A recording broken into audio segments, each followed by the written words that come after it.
Hey everybody, it's Kristen and Amanda here. Today is Monkey Business. We're going to be showing you how to make some monkey bread. And this is a really good, delicious snack to have. And today we're going to show you kind of like the sweet version, but we're also going to have some pictures to show you how you could make like a pizza monkey bread that Kristen had made. So we'll show the pictures and the recipe at the end of the video. So you're going to need 2 cans of biscuits. You're going to need cinnamon, sugar,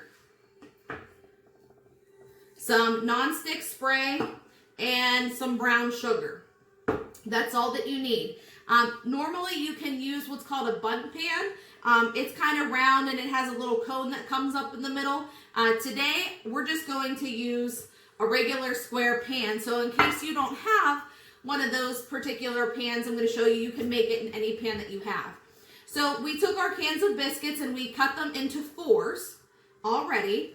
And we put our cinnamon sugar mixture in a Ziploc bag. And Kristen is going to load our biscuits in there. And she's going to shake them up and get them all nice and coated. Now, while she's doing that, we got our caramel mixture going. And what I did was I took the butter and the brown sugar and put it on the stove and just really slowly melted, so low heat, because you don't want it to burn. If it burns, it'll have a bitter taste and it'll be a really big mess to clean out of your pan. So basically I just kind of let that melt for a while, and what we're going to do is after all of our biscuits are nice and coated with our cinnamon sugar, we're going to put them into the bowl, and I'm going to pour our caramel over top of it. We're going to mix it up really good, and then we're going to put it in our pan. Now, because we're using caramel and there's so much cinnamon and sugar going on here, you want to make sure that you are very generous with your nonstick spray. If you don't use enough, because of all the caramelization from the cinnamon sugar and also the caramel sauce we're going to be using, your monkey bread will get stuck on the inside of your pan, and not only will you not be able to get it out, but it's going to be a really hard thing to clean after you're done. So I sprayed this down really well, coated it, so to make sure, I'm going to spray it just one more time, just to make sure our monkey bread doesn't stick. Now I'm taking a little bit of time to put these into the bags because if you throw them all in at once, they kind of stick together. So we like to toss a few pieces in and move the bag around to coat them and then add a few pieces again. Yeah, you want all of your pieces to be nice and coated because whenever you actually go to eat it, you're going to be kind of pulling it apart in little pieces. And, you know, you want each piece to be nice and coated so it's good and sweet and delicious. So, a little fun fact, where did monkey bread come from? Why is it called monkey bread? So, if you've ever watched a monkey eat, they kind of eat with their hands and pull things apart. Well, that's how monkey bread got its name. Because whenever we, you know, whether we cut a piece or we just eat it right out of the dish, you kind of pull it apart and eat it with your hands. Now, where is monkey bread originating from? Kirsten, do you know? I have no idea. No, I'm anxious to hear. It originated in Hungary, which is a country. Wow, that's pretty cool. Isn't that cool? I think it kind of makes sense because when I see monkey bread, I know I get hungry. Oh, yeah. Pretty good. Okay, so how's it looking? It's looking good here. So Nice we got and them all coated. Yeah, all coated. Cinnamon delicious. All right, so let's go ahead. We'll bring our bowl over to the center here. And you can pour our monkey bread in there. Now there's still some cinnamon and sugar here in the bottom, so let's see. There's not a ton. There we go. Okay. So now it's time for our caramel sauce. And I'm just going to drizzle it all over. Now your caramel sauce, it is going to be hot, so be careful when you're doing this. And now we're just gonna go ahead and mix it around. Nice and easy, just so we don't get it everywhere. But we kind of want to get that caramel coated. And you want to do this, you want to coat it right as soon as your caramel is ready and off of the stove, because if your caramel cools down too much, it might give you a hard time. So we're going to go ahead and just pour our monkey bread into here. And I'm just going to kind of press it down a little bit.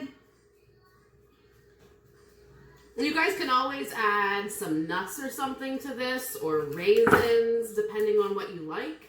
I saw that somebody made it with just the cinnamon and sugar, and then they got some vanilla icing, and they melted it down, and then they poured it over the top, whatever their monkey bread was done, and put fresh berries on it. Oh, that sounds good. So this is what it's going to look like. We're going to pop it in the oven for about 35 minutes.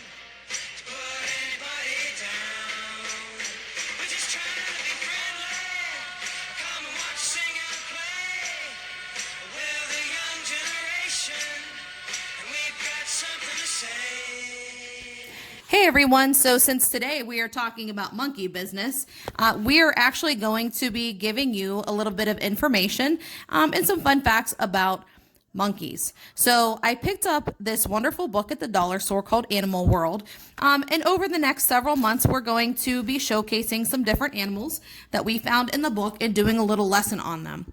So to share some information with you about the monkeys, here's Kristen. Hi everyone. So we're going to talk about monkeys today. I'm just going to give you some fun facts about them. There's a total of 334 different kinds of monkeys. Now, they put monkeys into two separate categories, New World monkeys and Old World monkeys. New World monkeys live in South America, Central America, and Mexico. Old World monkeys live in Africa and Asia. Some other differences between New World and Old World monkeys are that New World monkeys have an extra tooth. They usually have claws instead of nails. Males or the dads are involved in the infant care, and moms carry the babies on their backs. The Old World monkeys have finger and toenails, just like we do, and the mothers carry the babies on their bellies. Now, the smallest monkey is a pygmy marmoset, weighing in at a whopping 3.5 ounces, which Amanda and I talked is maybe like a handful of strawberries. The largest monkey is the mandrill, and it can weigh up to 82 pounds.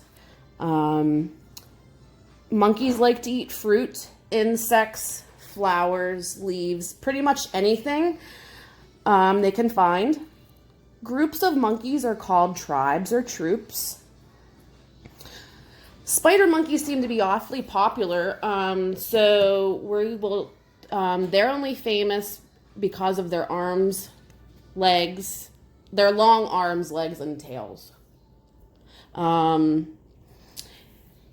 one big thing that some people may or may not realize is that apes are not actually considered monkeys. They are in the same subgroup, but they are actually not considered a monkey.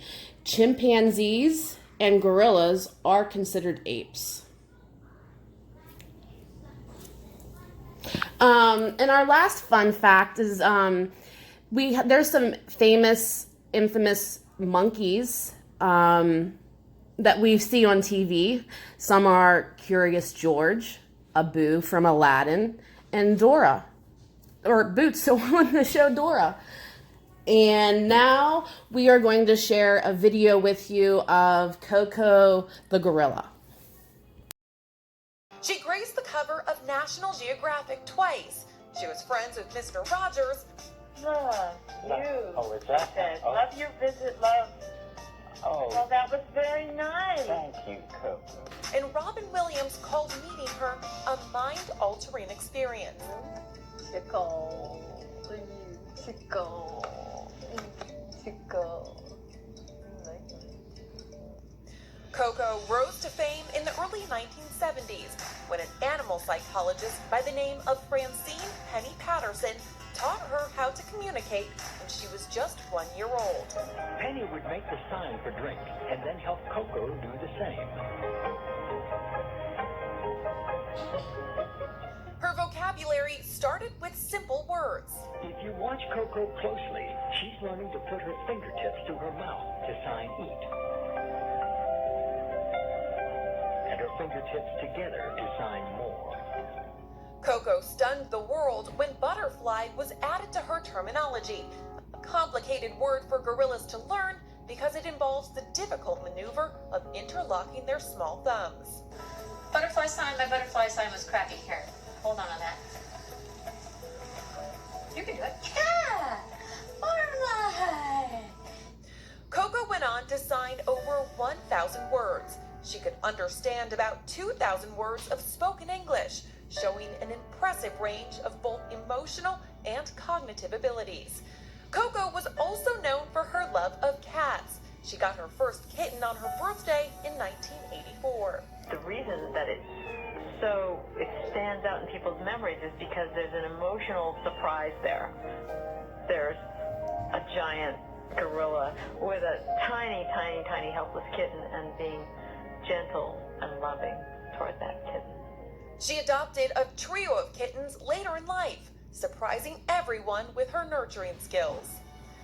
Her life on Earth was extraordinary, one that taught humans about empathy beyond the human race, and one that will touch audiences and warm hearts forever.